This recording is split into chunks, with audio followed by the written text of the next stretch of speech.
bertanggung jawab untuk program dan komunikasi dari kegiatan Bakti Budaya yang fokusnya kita adalah mendukung seniman di Indonesia, berikan panggung pada mereka, dan juga pada akhirnya adalah membangun ekosistem di seni pertunjukan budaya. Ingin menormalisasi kebaya untuk bisa dipakai sehari-hari. Kalau untuk kerja nggak apa-apa, kebaya kayak gini dijadiin outer, itu menunjukkan kalau anak-anak muda Indonesia itu kalau pada saat dikasih panggung, wah mereka tuh gila, totalitas banget. Kita bukan brand, tidak jualan produk, semuanya tuh untuk budaya Indonesia gitu ya, karena kecintaan kita sama Indonesia dari orang Indonesia untuk Indonesia.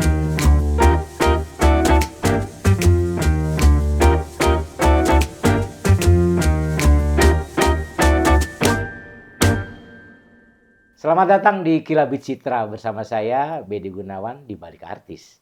Hari ini sangat spesial sekali. Jujur, hari ini saya salah kostum. Karena lawan bicara saya hari ini pakai kebaya. Sejak kapan saya ngobrol sama orang berkebaya?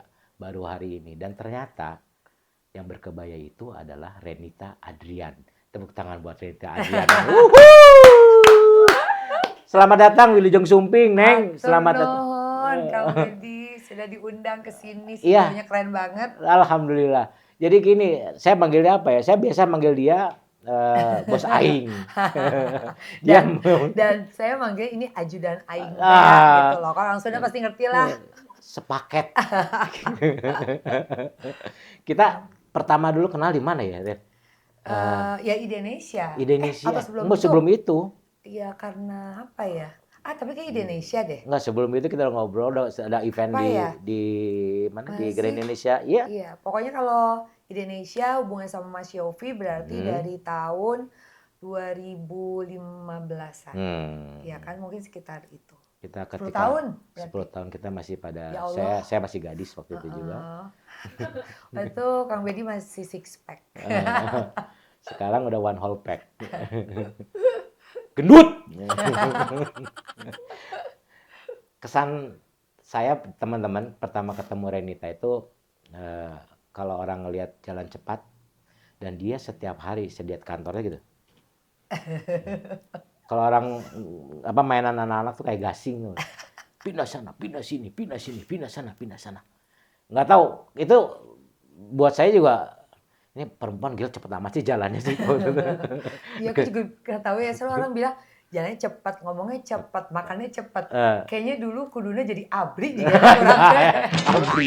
Abri. Jadi polwan. Sekarang nggak tahu abri. Nggak tahu mereka. Nggak tahu. Terus pengalaman apa yang unik kita lucu waktu itu apa ya? Saya sih banyak lah pokoknya banyak kita. Banget.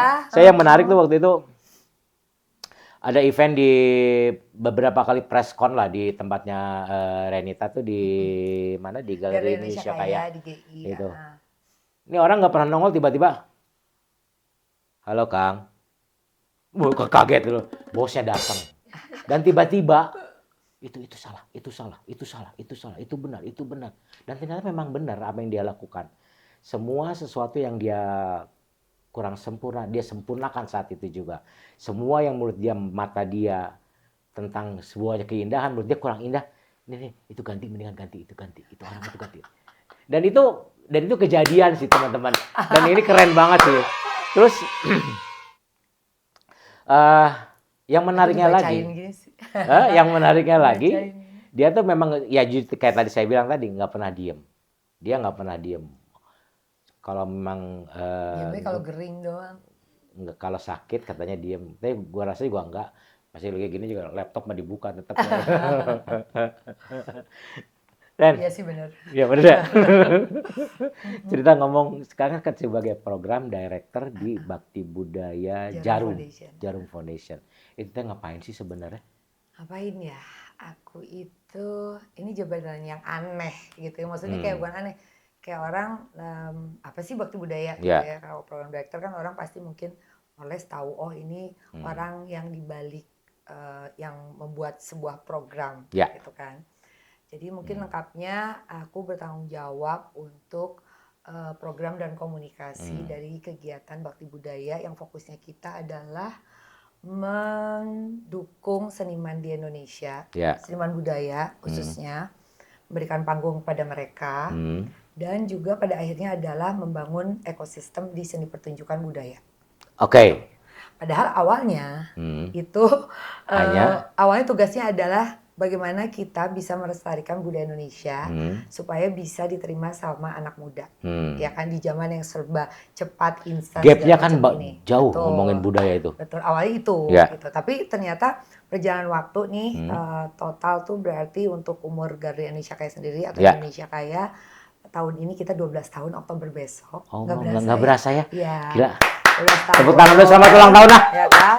12 tahun. Terus yang tadinya awalnya misinya melestarikan budaya, membawanya secara kekinian, bergeser menjadi membangun ekosistem seni pertunjukan, yaitu seiringnya berjalannya waktu gitu. Jadi pas ketemu sama kelompok seniman-seniman yang kebanyakan juga udah pada senior. Ya, betul. Terus kita juga jadi ngeliatnya, aduh kayaknya ini harus bisa ada penerusnya. Ya, betul. Sehingga kita harus mikirin program-program apa biar yang muda-muda tertarik. Ya kan, biar sustain. Nah, jadilah tuh Braka tuh kemana-mana tuh programnya kan, gitu. Kan kalau ini kan challenge banget ya sebenarnya ngomongin sebuah misi biar tidak ada gap yang senior dan junior. Saya menyebutkan, kenapa ini saya Renita diundang ke sini kan saya menganggap bahwa pelukis, kemudian pembatik di sebenarnya itu adalah artisan. Betul kan? Iya. Betul ya. Nah sekarang challenge-nya apa sih buat orang-orang anak muda nih? Nih, lo sini, gue jambak tuh ya, nih, lu lihat nih, ini ngegambar ini susahnya minta ampun, nggak semua orang bisa. Walaupun itu tinggal di print ya, coba aja sendiri ngeprint. Challenge-nya apa buat Renita? Pokoknya semuanya gini, aku ngelihatnya ya. Kalau untuk si pelaku sendiri, kalau nggak ada permen pemanisnya gitu, candy-candy-nya, kan? Mereka nggak mau ngelakuinnya. Yang pasti kalau misalnya nggak ada apa benefitnya buat gue gitu, gue untungnya apa? Gue bikin, emang ada yang beli nggak? Itu. Jadi kan emang semua mesti kita pikirin. Dari hilir sampai ke hulu mesti kita pikirin semuanya gitu. Jadi kita mesti create dulu demand-nya supaya si budaya itu diminatin. Kalau misalnya kita bicara batik, batiknya ini gimana biar diminatin? Berarti kita mesti ngebawa batik ini menjadi keren, ya kan? Menarik dengan apa? Dengan dipakai sama orang-orang yang keren. Buat dipakai sama orang yang keren, berarti mesti didesain oleh seorang desainer yang keren juga, ya kan? Jadi itu semua tuh memang benar-benar harus apa ya Kang? Level by level, maksudnya stage by stage gitu. Benar-benar yang harus sabar ngurutinnya sampai mencapai di titik tujuannya. Karena saya tuh pernah, saya jujur saya ngikutin lah kegiatan Renita di story, tiba-tiba dia ada di Kudus gitu. Terus masuk ke pabrik yang pembatik semua isinya. Bukan pabrik lah, kalau batik kan bukan pabrik. Apa namanya itu? Jadi itu ya pembatik kita. Pembatik rumah-rumahnya. Terus dilihatin satu-satu.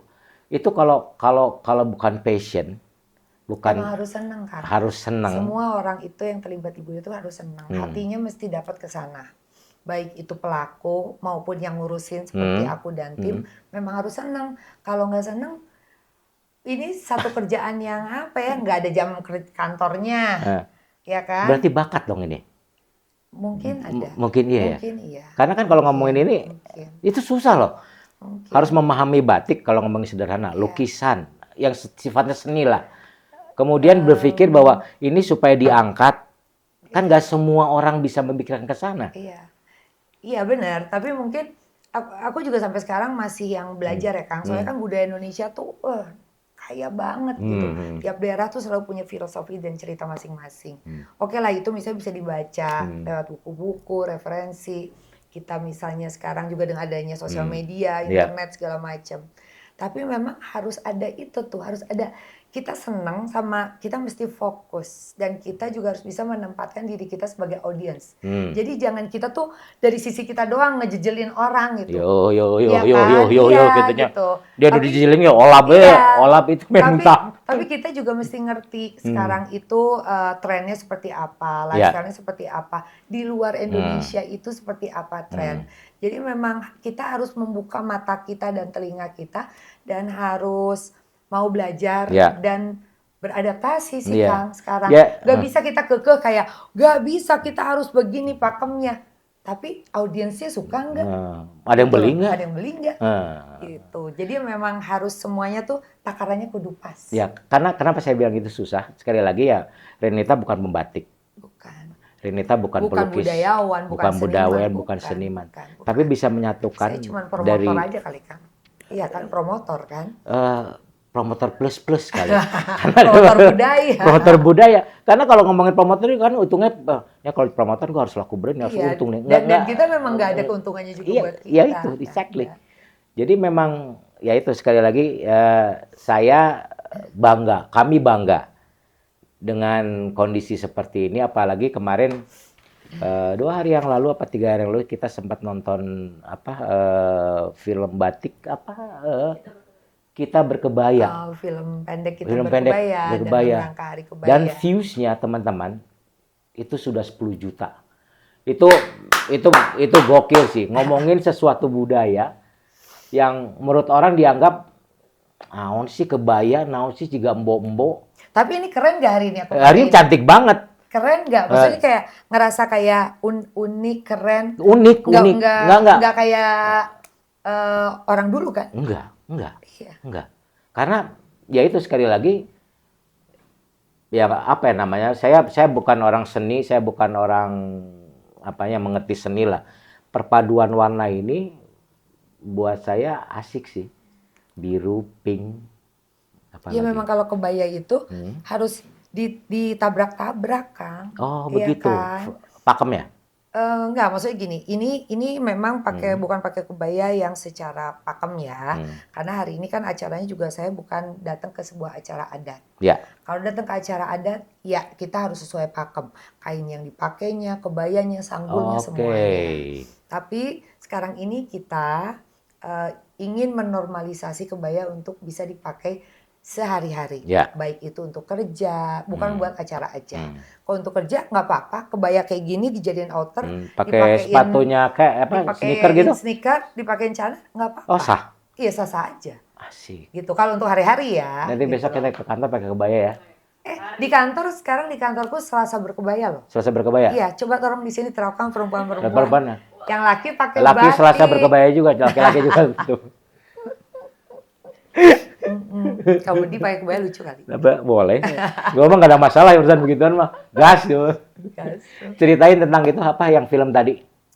Kita berkebaya itu. Tapi itu keren sih, sumpah keren banget. Asli keren banget. Jadi itu tahun kedua kita bikin sebuah konten di sosial media. Karena kita kan punya YouTube channel Indonesia Kaya. Terus tahun pertama 2024 pemerintah mencanangkan Hari Kebaya Nasional. Kita bikin waktu itu video pendek, cuman durasinya kayak 4 menit kalau nggak salah. Dia Sastro Putih Marino. Yang ini memang tahun kedua kita bikin berbeda. Karena aku tuh gemes kan. Aku tuh pengen bikin sesuatu yang langsung bisa berdampak ekonomi. Gitu loh. Kembali lagi tadi ya. Dari bawah sampai ke atas ada gapnya dihilangin. Ada berdampak ekonomi. Pengen biar ini tuh kalau lihat filmnya ya, yang belum lihat tolong lihat Indonesia Kaya. Wajib. Kita bukan tolong, wajib. Kalau dilihat itu kan semua perempuan berkumpul di sebuah kongres kebaya, ratusan perempuan memakai kebaya aneka warna, keren pisan. Banget. Iya kan? Kayak woman support woman, gitu kan, woman empowering kayak gitu. Tapi at the end apa sih yang mau kita capai? Itu kita pengen melestarikan kebaya udah pasti. Kebaya bukan cuma dikenang, tapi dikenakan, bukan dikenang. Coba cari lagi. Dikenakan. Kebaya bukan buat untuk dikenang, tapi dikenakan. Gitu. Dan kita mau kebaya itu tetap hidup dan menghidupi. Hidup dengan dipakai, menghidupi banyak kepala. Menghidupi tukang jahit, tukang benang, tukang kebayanya, baik kebaya yang lama. Yang aku pakai ini kebaya lama ya, beli di pasar Beringharjo. Ini yang punya, yang pakai sebelumnya nenek-nenek entah umur berapa. Ini ku beli dengan harga yang sangat murah. Berapa itu? 40.000. Wow. saja vintage gitu. Jadi kan menghidupi juga kan, menghidupi penjual kebaya vintage. Terus kalau orang udah pakai kebaya udah seneng, pasti pengen dipakai sama kain batik. Ya. Menghidupi pembatik. Kalau udah pakai ini pengen lebih centil pakai apa? Aksesoris. Ini juga brand lokal, aksesoris. Pengen lebih cakep lagi, sanggulan atau kondean. Menghidupi orang yang bikin hairdo, orang yang make up. Satu look gini aja menghidupi banyak pihak kan. 1, 2, 3, 4, 5, 6 orang. Itu sekali lagi itu spirit, Iya. itu semangat yang dari seorang Renita Adrian untuk, kalau saya akan menggunakan kata-kata gini, dorong terus, dan ternyata memang bagus kok, bagus banget. Terus kenapa memilih kebaya sebagai jalan utama lah? Dan kalau aku ngeliat ya, yang seksi gitu ya di publik atau di anak muda itu fashion, musik, ya kuliner juga, pariwisata. 4 ini nih. Tapi mungkin kita bicara kebaya, fashion, itu ini dampaknya kan juga bisa ngangkat UMKM lokal. Kan kita selalu lihat tuh Korea, selalu kayak gitu ya, yang suka pada ngomong-ngomong itu gitu ya. Kita harus belajar dari Korea, kita bisa belajar Korea. Ya, Korea bisa sekarang mendunia seperti itu, dia awalnya gimana? Awalnya dia membuat orang-orang Koreanya itu mencintai brandnya sendiri dulu. Produk elektronik awal kalau nggak salah. Iya, baik elektronik, LG, Samsung tidak berkompetisi pada saat udah di luar Korea, ya kan? Tapi di dalam itu mereka pokoknya coba deh kalau pergi ke Korea, anak-anak muda Korea itu mereka tidak terlalu senang datang ke brand-brand yang besar, fashion yang ada di setiap negara itu gitu ya.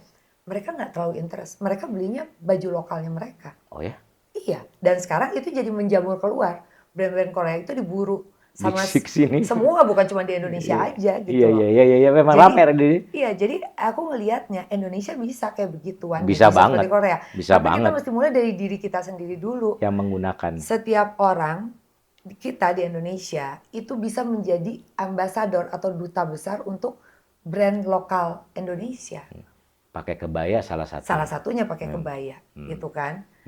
Dan dengan pakai kebaya ini kan kita melestarikan budaya. Di Jepang, kimono masih dipakai. Malah di Kyoto, turis datang ke Kyoto, sewa kimono, jalan-jalan keliling Kyoto, foto-foto. Iya kan? Di Korea juga sama. Datang ke Korea pengen pakai baju hanbok, mereka sewa, foto-foto segala macam. Kita yang udah jelas-jelas punya kebaya, yang cakep-cakep, kebaya juga tiap daerah beda-beda kan. Kebaya Jawa Barat, Jawa Tengah, Sulawesi misalnya. Jawa Barat aja ya berbagai macam. Beda-beda. Jawa Tengah aja berbagai macam ya tiap kota ya. Iya, beda-beda.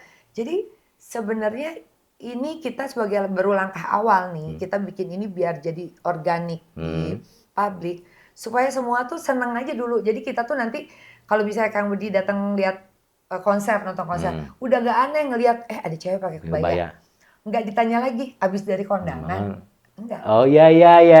Karena jadi normal. Dulu itu memang ada pertanyaan gitu loh. Iya, dulu begitu. Even sekarang pun masih begitu gitu, masih begitu. Tapi kita pengen lama-lama tuh kita normalisasi. Di MRT ngelihat orang pakai kebaya keren. Bukan kayak dia kemana sih? Repot amat mau undangan gitu kan. Terus cita-cita kan ini ngomongin kemarin kembali lagi kita ngomongin video yang kita berkebaya itu.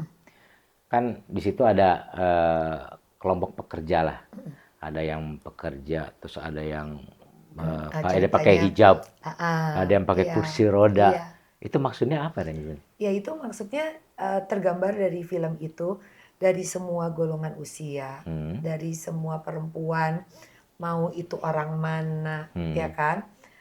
Pokoknya semua tuh selama itu perempuan dengan segala apa gitu ya, semuanya bisa pakai kebaya, gitu. Keren sih. Semua dapat ada porsinya. Saya dari tadi ngomong keren memang karena keren banget sih. Karena teman-teman itu tuh kalau biar bikin penasaran aja sekalian. Saya dapat bocoran melibatkan 250 wanita berkebaya. Coba bayangkan. Dan itu bukan figuran figuran kayak penonton di acara TV yang live ya. Bukan itu. Bukan, itu mereka memang sehari-hari memakai kebaya karena mereka kebanyakan dari komunitas perempuan, penari, abang none Jakarta, terus putra-putri batik Indonesia, terus banyak lah Kang pokoknya yang memang ada Maudy ada. Kusnedi. Oh itu public figurnya. Public Public figurnya figurnya ada 8 plus ada 1 tiba-tiba ada Dian Sastro muncul. ada Total 9 sih. Ya 9. Ada 10 sih benar. Satu lagi yang di dalam. itu karena kita perlu kayak yang mewakili seumuran 50s. Asik. Terus ceritanya yang dari ya pokoknya golongan inilah Ya. gitu ya. Makanya keluarnya juga dari mobil keren Keren, gitu ya. kan. Gitu. Jadi bukan kebaya itu bukan milik orang bawah gitu. Kan ini artis bekerja sama artis terkenal lah ya. Ketika pembuatan video itu kan saya jujur tidak begitu banyak mengenal mereka gitu. Susah nggak sih ketika tolongin gue dong, gue mau bikin video. Nggak bisa Ren, ini harga gue segini, ada yang gitu nggak? Atau memang? Alhamdulillah enggak loh Kang, karena kita tuh selalu kalau bikin program itu kan clear message-nya, jelas. Kita bukan brand, tidak jualan produk, kita semuanya tuh untuk budaya Indonesia gitu ya, karena kecintaan kita sama Indonesia dari orang Indonesia untuk Indonesia. Jadi semua tuh malah sekarang tuh kayak kepengen untuk diajak terlibat. Lagi. Jadi setelah film itu tayang, saya itu aku ke weddingnya Luna Maya kan, terus ketemu sama semua public figure ada di sana. Itu semuanya pada, congratulations ya kemarin filmnya bagus banget. Tahun depan pengen ikut dong. Kok nggak diajak? Terus banyak juga yang, kok aku nggak diajak gitu kan. Padahal aku juga banyak pakai kebaya loh Mbak. Harusnya ketika lo kok nggak diajak hubungi Bedi manajernya. Ada harganya loh kalau sama Bedi mah. Ini nomornya ya, jangan lupa. Iya gitu, jadi seneng sih Kang. Seneng, jadi aku ngelihat sebenarnya 12 tahun terakhir ini ya, kita dengan Indonesia Kaya banyak bikin kegiatan program budaya, banyak bekerja sama seniman, artis, public figure, all segmen, mereka semua welcome banget. Dan pertimbangannya apa? Pertimbangan memilih dia, si A, si B, si C, si D? Oh udah pasti pertimbangannya tuh harus yang positive image, udah pasti. Terus dalam kesehariannya mereka juga banyak pakai kebaya atau wastra Indonesia. Artinya kan dia juga udah ada kecintaannya, seneng dong Kang gitu. Itu sih pertimbangannya gitu. Jadi lebih ke ya kita, jadi biar gini orang juga yang lihat, oh ya dia terpilih karena memang reasonnya jelas. Karena cocok gitu ya. Karena kalau enggak kan misalnya tiba-tiba biasa pakai rambutnya begini gitu ya. Terus kurang. Masuk oke. Karena kan ya jujur aja kalau ngomongin itu ya saya harus bercerita sekali lagi biar penasaran teman-teman, itu harus ditonton beneran deh. Ini sesuatu yang ya saya nggak pernah nonton sesuatu yang tersentuh walaupun itu urusan baju perempuan. Kalau ngomongin itu bagus banget sih dari direkturnya, terus ya, film Bramski, keren deh pokoknya. Terus kan antusiasme dampak dari film itu banyak atau bagus atau ternyata melejit gitu. Alhamdulillah kita tuh setelah itu kan melakukan banyak activation. Kita kayak roadshow lah dari Bandung ke Jogja, bikin kegiatan di Jakarta juga sama banyak media. Dan selalu setiap kita bikin kegiatan activation itu selalu ada pasar kebayanya Kang. Jadi kita ngajak penjual-penjual kebaya untuk ikutan jualan kebaya di acara kita. Kemarin kita bikin acara sama Sis Drive. Sis Drive itu kelompok perempuan yang pecinta otomotif gitu ya. Keren. Gemes kan? Ya. Mereka pecinta otomotif, biasa koleksi mobil klasik. Terus hari Minggu kemarin kita bikin acara, mereka pada datang pakai kebaya untuk gathering gitu. Ada orang jualan kebaya, terus ada disco dengan lagu Indonesia, DJ-nya juga pakai kebaya. Jangan disco. Disco atuh, dansa-dansi kalau bahasa Indonesia kan. Gitu. Itu seneng banget karena si Gen Z ini ya, kemarin yang si Drive ini kan Gen Z. Mereka pada nggak punya kebaya kan, jadi kayak mereka langsung ngeborong si terus mereka juga yang nanya-nanya, ini ke tukang kebaya, gimana nih cara pakainya? Aku bisa nggak pakai ini sama jeans? Oh karena Gen Z ya? Karena Gen Z gitu loh. Terus kita juga waktu di Jogja sempat kayak FGD kecil-kecilan, kita muter di lantai atasnya Pasar Beringharjo itu ada yang jual kebaya vintage, kita nanya gimana penjualan kebaya. Terus penjual-penjual di sana yang udah pada lumayan sepuh gitu ya, mereka kaget karena 2 tahun terakhir ini katanya banyak orang dari Jakarta nyari-nyari kebaya Nini. Kata Ya dia, buat apa? buat apa? Heeh. Nah sementara kalau di daerah itu, Hmm. orang-orang daerah itu, nenek-nenek itu masih jual baju untuk mereka kalau mereka nggak punya uang. Untuk uang makan sedia. Oh. Jadi mereka ngejual hartanya tuh mereka tuh kebaya, Oh. jari, kain gitu loh. Oh, jadi kayak Gitu. memang buat mereka ini barang-barang berharga sekali. Buat mereka iya, Ya. karena itu kan kalau di daerah masih dipakai sebagai pakaian, pakaian sehari-hari, Sehari-hari, ya betul. betul. Jadi kalau mereka udah kepepet, mereka ke pasar jual pakaiannya, sedih deh. Jadi dengan katanya, Nilainya rendah banget dong kalau gitu. makanya kan ini aja aku beli cuma 40.000 Kang. Mungkin si penjual itu beli dari nenek-nenek itu cuman 15.000, 15.000, 20.000 Dilebihin maksimum. dong kalau gitu belum belum beli. Iya aku waktu beli ya aku beli banyak sih Kang. Mau Heeh. 40. Ya pokoknya aku beli banyak. Sekian. Ya udah berapa? Ya udah Berapa? nih, gak Itu usah tolong tumpukan itu dikembaliin. bawa pulang. Gak usah Tolong tumpukan itu segini. dikembaliin gitu. Gitu Tuh. Kang. Jadi Wis. pas waktu kita bikin FGD tuh berdampak Ya, banget ya, sih ya, ya, gitu. ya, ya. Berarti dampak industrinya berasa banget lah itu ya. Berasa. Berasa Terus ke banget ya. penjual, penjahit kebaya Hmm. juga gitu. Jadi sekarang juga terlihat banyak UMKM yang bermunculan yang mereka menampilkan koleksinya tuh bikin kebaya. Gitu. Karena kalau ngomongin sekali lagi, kalau teknis ya, ini bikin kebaya gini susah nggak sih? Nggak terlalu sih. Nggak terlalu ya? Aku mohon maaf, cuman ada satu pekerjaan perempuan yang aku nggak bisa lakukan, Menjahit. menjahit. Jadi aku nggak tahu prosesnya. Nggak, karena kan kalau ini bentuknya print kan berarti ini ya.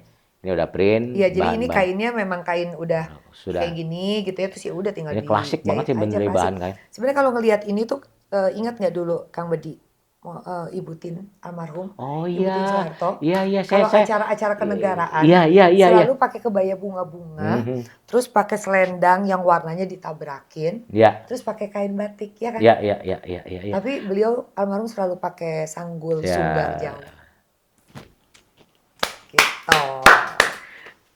Ya kan? pengen go internasional nggak? Kalau kita ngomongin campaign ya sebagai seorang wanita kan selama ini Belum Kang. belum. Belum karena memang kita juga visi misinya kita memang kita mau ke dari orang Indonesia untuk orang Indonesia dulu. Masuk ke sini ya. Iyalah, masuk ke hati dulu gitu. Sekarang kita coba deh Kang lihat. Kalau kita lihat buka sosmed, capek. Yang Ya ada kan? ya bebelekekan semua Pak, ada Capek bedokaina. gitu, capek. Jadi aku pengen tuh sekarang tuh kayak kita mungkin dengan cara seperti ini kita bisa memberikan inspirasi Ya. ke yang muda-muda yang mereka misalnya belum pada punya kerjaan untuk ini kayaknya ada demand nih. Kebaya lagi hits. Gue bikin usaha jual kebaya. Ya Ya jujur kan? bisa menguntungkan Iya, sih iya. sebenarnya. Jadi maksudnya itu bagian dari juga dampaknya bisa kemana-mana gitu.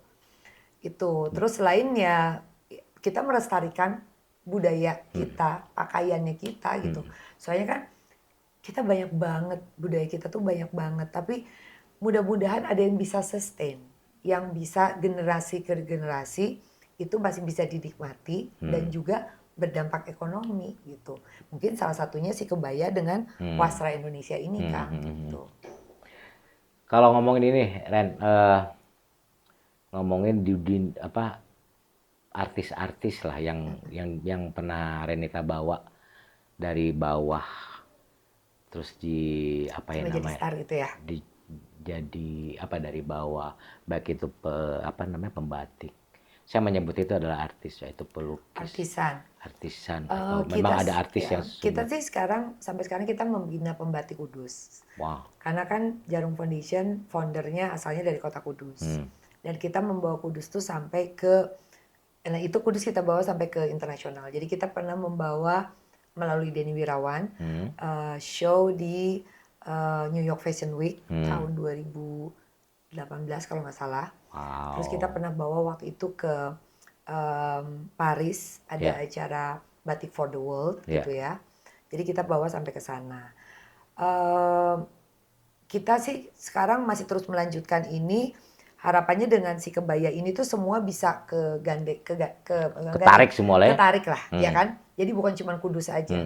Semua batik dari sebuah daerah, semua wastra gitu, semua kebaya. Karena kan kita punya budget juga terbatas. Kita nggak mungkin ngebina semua pembatik seluruh Indonesia. Ya. Secara Indonesia tuh dari Sabang sampai Merauke Dan itu kan. hampir semua kota punya ciri khas Punya, sendiri ya. betul. Jadi kita tuh sekarang pokoknya strateginya adalah kita bikin yang bagus-bagus di pusat. Supaya pusat Jakarta ini sebagai kiblatnya ibaratnya untuk fashion gitu ya. Untuk lifestyle bisa diikuti oleh daerah-daerah lain gitu. Jadi kita itu terus kita ngegandeng banyak pihak juga biar apa namanya bantu kita untuk juga bisa mewartakan, menyiarkan itu gitu. Dan Biar mudah-mudahan nanti itu organik ya sendiri mudah-mudahan lah, impact-nya viral sih sendiri lah saya gitu. saya yakin ya kalau memang kita, artinya kan Renta dalam hal ini konsisten lah bersama Jarum menyebarkan faham batik, Ya, faham kebaya dengan keangkat sih satu Indonesia sih. mudah-mudahan itu sih Kang. Itu pokoknya kita akan terus konsisten. Kita juga nggak yang cuman berhenti di kemarin tanggal 24 Juli aja sebagai Hari Kebaya, tapi kita akan terus melanjutkan. Kemarin juga seneng ada 2 majalah Ya. yang juga apa udah cukup kuat di Indonesia. Mereka suka membuat pemilihan Ya. wajah ini gitu sama gadis ini. Nah, itu juga mereka pakai campaign kita berkebaya untuk finalisnya. Banyak Mas Eri Jadi di Instagram. ini emang jadi organik ya, jadi gitu. anak-anak band saya pernah lihat kok itu di Instagram tuh. Organik banget. Anak band perempuan pakai pada kebaya, Iya. nah dia pakai hashtag Kita berkebaya ya iya, gitu. gitu. Oke. Ya. Kita harus tepuk tangan dulu sama Renita. Nah, sekarang kemarin ngomongin yang paling memorable di Indonesia Kaya yang pernah lu bikin project deh. Pertama, bikin Galeri Indonesia Kaya itu memorable. Karena aku tuh dari yang sama seperti kebanyakan orang. Iya. Backgroundku kan sebelumnya kerja di brand sebuah produk minuman. Nggak ada hubungannya sama budaya, ya kan? Kecemplung di sini, bergabung sama Jarum. Terus pas masuk ke Jarum juga aku bilang kayaknya aku nggak mau megang brand lagi, gaya nggak, padahal pengalamannya di brand ya kan. Aku pengen sesuatu gitu yang berbeda. Terus waktu itu memang founder Jarum Foundation lagi mau membesarkan Jarum Foundation ini gitu, salah satunya yang budaya. Terus ya udah pas dikasih tantangan untuk buat sesuatu tentang budaya biar budaya ini jadi keren, lumayan Kang, itu benar-benar dari nol banget.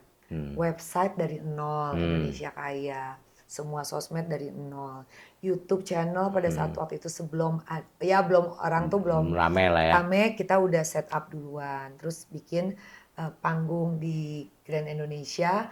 Itu pun awalnya karena aku sedih kalau kita dukung pertunjukan-pertunjukan budaya yang di tim atau di GKJ kan nggak bisa terus-terusan karena kan kita mesti sewa, ya kan, dan maksudnya senimannya juga berat untuk produksi kan, paling cuman kayak maksimum 3 hari, 4 hari udah.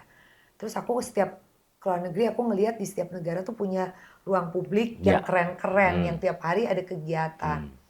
Akhirnya aku kok nggak bisa ya kita di sini gitu ya gemes awalnya. kan. Ya udah terus bikin, kapasitasnya masih kecil. Masih kapasitas 150. Terus dikasih nyawa lah ibaratnya ya. Kita merangkul seniman-seniman, mengkurasi yang terbaik untuk tampil di kita. Mereka tampil sama kita juga dihargai, di-appreciate gitu ya. Bukan salam terima kasih gitu, bye-bye gitu ya. Terus yang nonton gratis karena kita memikirkan juga tingkatnya penonton di Indonesia masih belum paham untuk mengapresiasi tontonan budaya. Kalau bioskop kan beda sama panggung. Bioskop beli tiket, nonton. Semua film itu proses editing, ya kan? Jadi mungkin beda kalau nonton panggung tuh kan live. Jadi bisa langsung nyampe nih energinya penampil di panggung ke kita penonton gitu. Apalagi kan. Kalau tarian. Iya, apalagi kalau tarian. Jadi selama 12 tahun ini memang aku dan tim sama-sama belajar kan dari nol. Terus teman-teman perlu teman-teman ketahui juga bahwa membuka stage di Semarang, Indonesia Kaya waktu itu. Ya itu Taman Indonesia Kaya. Taman Indonesia Kaya. Saya sempat ke sana terus bilang, "Ren, saya mau pengen ngelihat." "Ke sana aja, Kang," kata. Ya Allah, bagus banget sih. Artinya bagus tuh dalam kondisi memberi ruang untuk Jawa Tengah, Semarang dan sekitarnya untuk lu mau go on stage aja silakan gitu. Kalau itu kita kerja sama Pemkot Semarang. Jadi itu tanahnya Pemkot Semarang, tadinya Taman Banci. Apa? Taman Banci. Banci. Yang terbengkalai gitu, Kang. Udah banci Gelap. terbengkalai. Iya, gelap. Pokoknya inilah ya. Terus waktu itu dari Pemkot Semarang nanya ke kita bisa bantu apa gitu ya untuk Kota Semarang dalam bidang budaya. Terus karena kita di Jakarta udah punya yang indoor, aku pikir juga kayaknya kita bagus kalau punya yang outdoor. Karena kalau ngelihat Keren loh contoh, itu. ngelihat contoh yang ada di luar negeri juga kan, kayak misalnya botanical garden yang di Ya. Singapura, itu ada stage-nya Ya. gitu kan, bisa dipakai sama publik juga untuk berkegiatan. Ya udah ini kita kerja sama Pemkot, kita bangunkan, tapi itu sekarang sudah kita hibahkan. Oke. Hibahkan ke Pemkot Semarang dan itu memang milik masyarakat Semarang gitu. Tapi kita masih bantu kalau ada kegiatan yang memang kita ada bisa activity. Ya, activation, lalu kita mengkurasi juga seniman Jawa Tengah yang bagus-bagus tampil di sana. Tapi gitu. ya, keren sih. Tepuk tangan dong buat Renita, jujur. Ini terus sekarang juga lagi hamil besar lagi aku Kang, mau melahirkan Siapa lagi? Mau melahirkan siapa lagi? Apa? Mau melahirkan lagi satu proyek lagi. Di Jakarta kita mau punya adik yang besar. Adik yang besar itu dalam arti sebuah gedung pertunjukan atau performing art center. Setelah kita 12 tahun dengan Galeri Indonesia Kaya, kayaknya kita sekarang juga udah harus agak gedean dikit lah ya. Gedean dikit. Indonesia Kaya kan coba desek-desekan gitu ya. Gitu. Nontonnya gitu. Tapi ini nanti kalau di Galeri Indonesia Kaya kan ruang publik yang gratis. Kalau ini sih nanti kita sewakan sih Kang, karena kapasitas besar. Gitu. 1.200. 1.200 yang mau nyewa boleh gitu. Hubungi saya, enggak salah Renita. Tapi belum, nanti itu bulan apa? Insya Allah 2027. Kita diundang dong. Insya Allah diundang dong. Isi acara Kang Bedi. Wajib. Terus teman-teman ada satu cerita sedikit lagi mengenai sekian tahun yang lalu, saya lupa tepatnya kapan, ketika ada di satu mall, tiba-tiba semua pada menari. Ini kerjaannya siapa sih ini orang kayak gini begini? Ternyata itu namanya Indonesia Menari. Ini apa namanya, movement kayak gini tuh edan sih bilang. Ini orang kalau bukan orang gila nggak mungkin bikin beginian. Kayak kurang kerjaan satu, tapi ketika dia ditampil kok bagus banget gue. Ngapain sih Ren itu bikin kayak gituan coba? Nah, kebenaran juga nih Indonesia Menari itu terakhir berhenti pas pandemi. Ya. Terus kita sempat bikin waktu itu Indonesia Menari virtual, tapi masih kurang lah ininya. Nah, kita tahun ini bikin lagi Kang. Asik. Oktober besok dalam rangka 12 tahun Indonesia Kaya. Ya. Di 12 kota, kompetisi menari secara serempak. Allahu Akbar. Dan 12 kota serempak. Dan kemarin tuh kemarin sore aku dapat update-nya dari tim, semua sudah over. Jadi udah waiting list kecuali kayak kota Surabaya yang masih belum banyak banget berarti. Tapi di kota-kota lain tuh udah full, terus waiting listnya juga udah ratusan. Saya ikutan nomor. Boleh yuk Kang. Di Garut tapi kotanya. Iya sayangnya tuh kita nggak bisa di Garut. Di Bandung ada Kang. Kalau di Bandung mah banyak murid-murid saya sih kalau nari. Iya di Bandung seru deh itu. Aing penari. Iya itu tuh bener rasanya tuh kayak semua di mall pada pakai pakaian daerah. Padahal kita sebenarnya juga gak minta mereka pakai full baju daerah. Cuma mereka tuh datang tuh udah dengan segala kreativitasnya. Sampai terakhir tuh kita batasin. Kalau pakai hiasan kepala nggak boleh lebih dari 12 cm. Karena pernah waktu itu saking gedenya kita ditegor sama mall. Karena kayak dia tuh heboh banget gitu loh. Masuk ke si mallnya. Kan pintu berapa sih? 2 meter lah paling tinggi gitu ya. Jadi itu menunjukkan kalau anak-anak muda Indonesia itu kalau pada saat dikasih panggung, wah mereka tuh gila totalitas banget kan. Karena ya seru banget sih waktu itu. Iya. Buset ini keren totalitas banget sih. Totalitas banget gitu. Jadi makanya kita tuh pengen banget deh semua kegiatan kita tuh ada yang ngopi gitu. So Kang Bedi kopi atuh ih. Hayu tuh. Iya, aku seneng deh kalau misalnya kita seneng banget kalau di kopi karena jadinya tuh anak-anak muda Indonesia tuh jadi mereka kreatif ya gitu loh. Karena kalau udah dikasih panggungnya. Kan kita ngomongin pekerjaan-pekerjaan, proyek-proyek, kemudian pasti ngajakin artis-artis nih. Ini susah nggak diajumin? Ada tuh artisnya Kang Wendy. Siapa?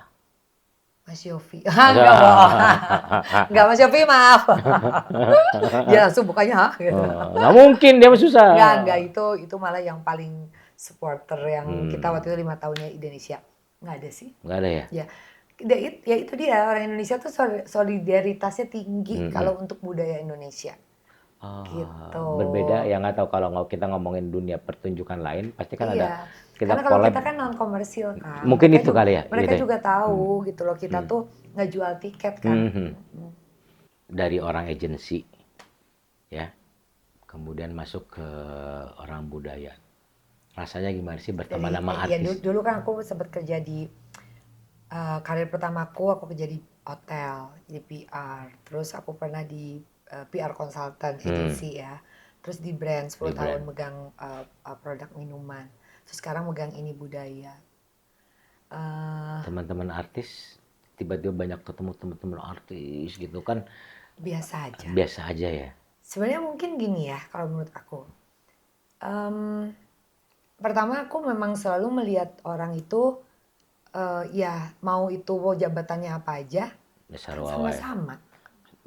Dahar sangu. Iya, manusia sama aja. Makan ya kan? nasi. Iya. Ya. Jadi nggak ada juga yang memang sama kita di treat khusus gitu ya. Itu. Terus aku juga dari dulu bukan yang star gitu loh, yang kayak ngelihat artis itu yang gitu ya. Aku kecuali kemarin pas waktu di di New York ngelihat George Clooney doang. Sampai aku tungguin kan. Ya, kalau orang aki-aki kaset ya. Ya karena itu aki-aki kaset kan. Aki-aki kaset. Gitu. Kalau di Indonesia sih ya maksudnya karena ya dasarnya kayak gitu ya. Aku ngelihatnya semua sama aja. Jadi mungkin mereka juga ngelihat aku men-treat mereka juga sebagai ya sama aja. Biasa saja jadi. Biasa aja. Malah akhirnya malah jadi banyak jadi teman malah gitu Karena kan. kan potensi orang udah lu kenal Renita nggak? Pengen ngomong gitu kan ada yang kayak gitu. Masa sih? Ada. Oh, orang ke aku bukan Ya, aku ke artis ke apa? Oh, bukannya aku ke artis-artis itu. Ya terbalik dan sebagai pengen kenal Renita dong ini. Ya nerimanya gimana artis itu? Ya biasa aja kan. Biasa aja ya? Akunya biasa aja, mereka juga biasa aja lah. Ayo ngopi jeung aing gitu ya. Iya biasa aja. Ya maksudnya aku men-treat semuanya sama aja. Dan memang kita selalu terbuka untuk semua untuk berkolaborasi ya. Untuk budaya Indonesia. Poinnya ya itu. Kan? Segala sesuatu untuk keindonesiaan kenapa tidak. Tapi tentu memang kita hanya bisa jalan dengan yang satu visi misi sama kita. Ya kan? Dan semua juga harus equal dong. Ya enggak? Harus equal, harus sesuai gitu. Jadi aku juga percaya kalau kita punya energinya yang memang sudah clear jelas, kita akan ketemu atau kita akan jalan dengan yang orang energinya sama kita gitu. Terus ini sekali lagi saya banyak melihat senang jajanan pasar. Pisan ya? Aduh, aku mah senang pisan ke pasar. Jadi kalau ya kamu dulu sempat ikut juga kan beberapa kali ya syuting kan. Seneng banget. Iya. Kayak pasar tuh buat aku tuh pasar dan daerah dan kampung sampai sekarang kan. Jadi setelah selesai syuting Indonesia, Indonesia itu buat aku tuh kan kemarin kayak proses belajar aku tentang budaya ya. Yeah. Keliling sama Mas Yofi ke hampir semua provinsi di Indonesia. Pedalaman sampai masuk ke hutan. Dulu kan ya di Dayak segala macam. Terus memang aku tuh selalu sampai sekarang melihat denyut ekonomi kehidupan sebuah kota itu dari sebuah pasar.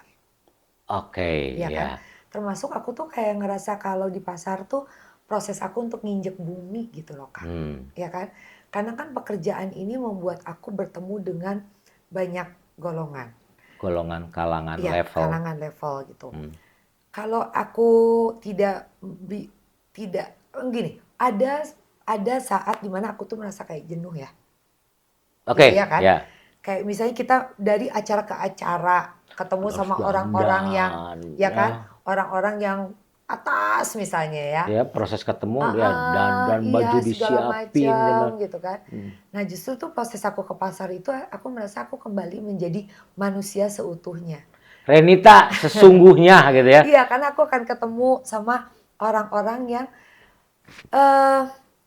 ya sesimpel itu gitu kan. Sebenarnya kita hidup itu kan untuk bangun tidur, kita makan secukupnya, benar nggak? Ya.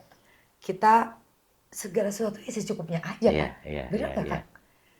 Sok kita mau dikasih makanan satu meja, emang kita mau habisin? Enggak. Kita punya baju 3 lemari, emang dalam 3 lemari itu dalam 1 tahun kita pakai semua? Enggak. Belum tentu, benar nggak? Iya. Kita punya mobil banyak, emang mobil banyak itu dalam 1 bulan kita pakai ganti-gantian? Belum tentu juga, ya kan? Kita punya rumah banyak, emang kita akan muterin tinggal di semua rumah? Enggak, ya kan? Jadi buat aku ke pasar itu adalah bener-bener aku kayak ngerasa jejak bumi gitu ya. Aku bisa ngelihat semua itu secara genuine. Semua aspek kehidupan ada di situ. Ya. Dari bagaimana ngelihat orang gitu ya, jualan menjajakan ininya dengan dari matanya tuh dengan penuh harapan. Pulang bawa apakah bawa uang bawa apa uang tidak untuk keluarganya apa segala macam, energi itu aku butuhin gitu loh. Di tengah hiruk pikuk bingar dunia. Iya kan? Gitu. Kalau sorry. Kalau saya menjabarkan Renita tuh seperti saya naik mobil si Hejo dari Jakarta ke Jogja sendirian ngebut. Naon si Hejo teh mobil naon sih? Mobil saya yang di depan. Oh ini, oke. Itu mobil tua, itu nyetir tuh ya itu kayak apa ya? Kayak feel free aja semuanya tuh. Enak sekali tuh menghindari kota besar, jalan ke Jogja, balik lagi gitu sendirian ngebut tuh. Ya itu mungkin saya bisa menjabarkan itu sih. Dan mungkin teman-teman juga harus mencoba juga sih. Apa yang teman-teman suka, yang menganggap bahwa jejak bumi tempatnya di mana aja terserah. Tapi misalnya satu kasih contoh lagi. Naik kereta yang terbiasa naik kereta eksekutif, coba naik kereta ekonomi. Di situ juga kalian pasti bisa melihat bagaimana kehidupan sesungguhnya. Intinya tuh kita tuh menikmati semua proses dalam kehidupan ini. Ya kan? Ya. Mau itu susah, senang, ya kan? Sedih, happy, dari dalam terzalimi, apa, kita nikmatin aja gitu. That's proses dalam kehidupan ini yang bikin kita tuh jadi jejak gitu. Waras lebih tepatnya. Terima kasih Renita, terima kasih hatur nuhun. Ini saya mendadak jadi orang serius ngobrol sama Renita jujur aja karena katanya tadi mau heureuy, iya, serius. Tapi nggak tahu ya kok jadi dalam banget sih. Kenapa iya, ini? Kenapa sih? Kenapa ya Allah? Orang yang mau heureuy katanya kan? Ya, thank you hatur nuhun pisan, hatur nuhun pisan. Terima kasih dengan kebayanya. Sebuah kehormatan datang ke tempat kami pakai kebaya dan itu sih berikan surprise ke Kang Dedi. Oke, buat anak-anak muda generasi emas Indonesia, kita terlahir di negeri yang sangat kaya gitu. Jadi banyak banget yang kita bisa olah dari kekayaan budaya Indonesia ini. Bisa dimulai juga mungkin kalau misalnya belum tahu mau melanjutkan kehidupan selanjutnya dengan apa profesi yang dipilih gitu ya. Ya mungkin kita bisa memulai dari diri kita untuk kita menjadi orang yang berdaya dan berguna. Salah satunya mungkin dengan program kita yang kita berkebaya ini juga bagian kita perempuan Indonesia untuk bisa berdaya dan berguna, memberikan manfaat biar apa yang kita kenakan, produk-produk Indonesia yang kita kenakan, baik itu kebaya, wastra Indonesia, itu bisa hidup dan terus menghidupi banyak orang di luar sana yang sekarang ini keadaannya mungkin dalam keadaan yang memang cukup berat gitu. Jadi kita harus yakin, kita harus fokus dengan apa yang kita mau jalankan, kerjakan, dan harus bisa juga terbuka ya melihat apa nih di luar sana atau di depan mata yang kita bisa lakukan. Dan pastinya segala kesulitan itu juga tidak akan luput, akan kita hadapin juga, ya kita harus hadapin gitu. Jadi kita jalani hari-hari dengan penuh semangat dan jadilah orang yang berdaya dan bermanfaat. Amin. Yes. Terima kasih sudah nonton Kilabit Citra bersama Renita Adrian. Jangan lupa subscribe, like, dan komen. Ya. Assalamualaikum. Assalamualaikum.